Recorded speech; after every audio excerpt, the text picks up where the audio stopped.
Kalau seseorang bertawasul terhadap satu perkara, lalu meyakini bahwa perkara tersebut memberikan manfaat, memberikan madarat, maka sungguh dia sudah termasuk golongan yang musyrik.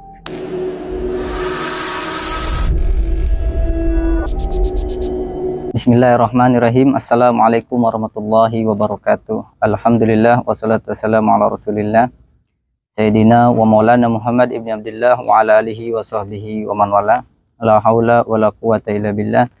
Rabbi israh li sadri wa yassir li amri wahlul 'uqdatan min lisani yafqahu qawli.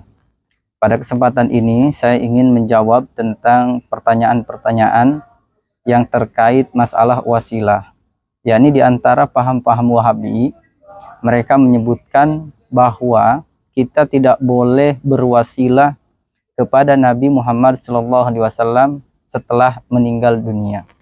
Sebelum menjawab itu, saya akan rincikan terlebih dahulu dalil dari Al-Quran, juga pandangan para ulama terkait tentang wasilah.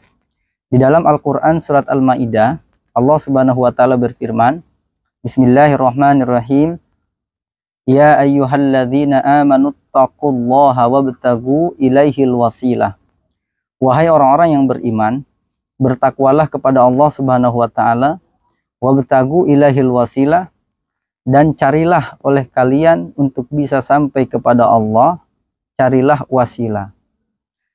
Kalau kita kaitkan dengan konteks ilmu usul fikih, kata al-wasilah yakni ismul wahid al-mu'arrab bil alif wal lam. Isim mufrad yang dimakrifatkan dengan alif lam. Ini menunjukkan bahwa kata wasilah itu kalimatnya adalah kalimat yang am, kalimat am. Berarti kalau kalimat am itu tidak terfokus kepada satu, dua, atau tiga. Al-wasilah berarti banyak, bahkan tak terhingga, tidak terbatas dengan tiga perkara. Sebagaimana paham Wahabi itu, wasilah itu hanya boleh ketiga perkara. Sebagaimana para asatid, para guru-guru kita di Indonesia terutama, mereka ini banyak berwasilah dengan Nabi Muhammad SAW, terutama di kalangan NU. Mereka membaca Allahumma inni atawassalu ilaika bin nabiyyika Muhammadin sallallahu alaihi wasallam. Nabi ketika masih hidup mendoakan sahabat yang sudah meninggal.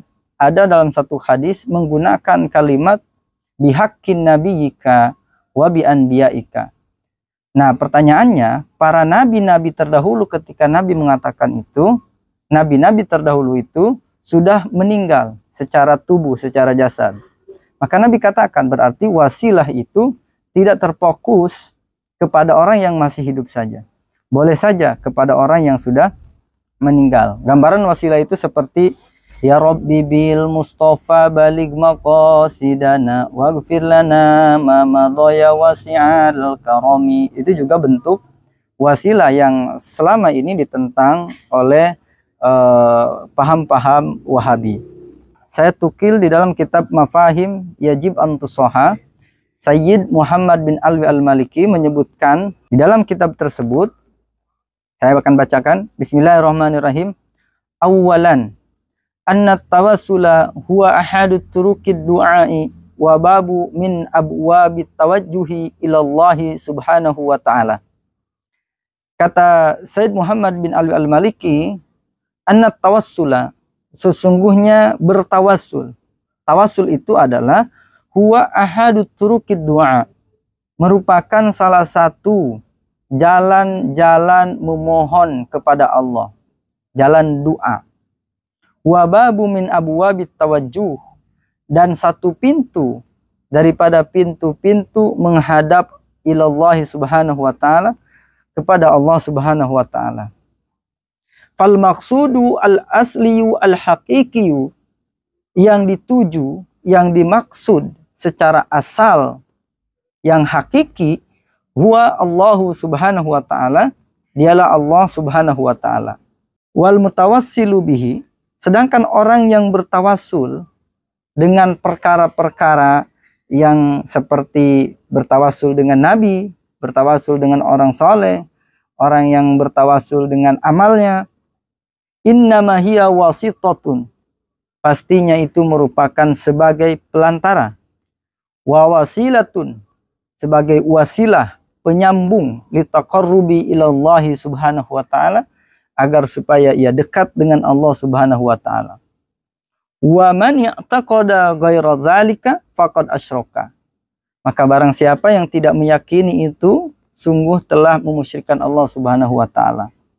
Berbeda halnya ketika seseorang bertawasul, kemudian di dalam hatinya meyakini bahwa perkara yang dia tawasuli itu memberikan asar, memberikan pengaruh, memberikan manfaat, memberikan madarat. Kenapa? Karena pada hakikatnya memang orang yang kita tawasuli, misalkan dia sudah meninggal, tidak memberikan manfaat, tidak memberikan madarat, tidak memberikan kita apapun. Kalau kita meyakini bahwa itu memberikan madarat, memberikan manfaat, itu memang musyrik.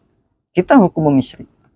Tapi nyatanya orang tetap akan meyakini bahwa yang dituju bukan perkara yang sudah tiadanya. Misalkan mayit yang sudah meninggal, orang soleh yang sudah meninggal, yang dituju, yang dimaksud adalah Allah subhanahu wa ta'ala. Kedua, yang harus kita yakini terlebih dahulu, sanian annal mutawassila ma tawassalu bihadhil wasitah illa limahabbatihi laha wa i'tiqadihi annallaha subhanahu wa ta'ala yuhibbuhu. Nah, orang yang bertawasul, ia tidak akan menjadikan suatu perkara sebagai pelantara, melainkan karena si sesuatu itu mencintai Allah subhanahu wa ta'ala. Dan dia meyakini bahwa Allah subhanahu wa ta'ala juga mencintai dia. Salisan, anal mutawassila lawi taqada anna man tawassala bihi ilallahi yanfa'u wa yadurru binafsih mislallahi awdunahu faqad asyraka. Yang bertawasul. Yang ketiganya, sesungguhnya orang yang bertawasul, apabila dia meyakini bahwa orang yang dia tawasuli itu dapat memberikan manfaat dan memberikan madarat dengan zatiyah dirinya. Artinya memang perkara itu yang bisa memberikan manfaat dan madarat sebagaimana Allah subhanahu wa ta'ala, maka orang tersebut sungguh telah musyrik kepada Allah subhanahu wa ta'ala.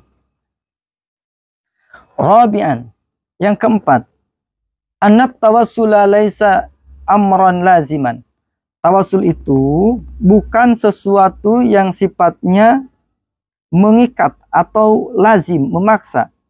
Walaisat al-ijabatu mutawaqqifatan alaihi. Bukanlah pengijabahan dari Allah subhanahu wa ta'ala itu menunggu terhadap tawasul, bal al-aslu du'aullahi ta'ala mutlaqan.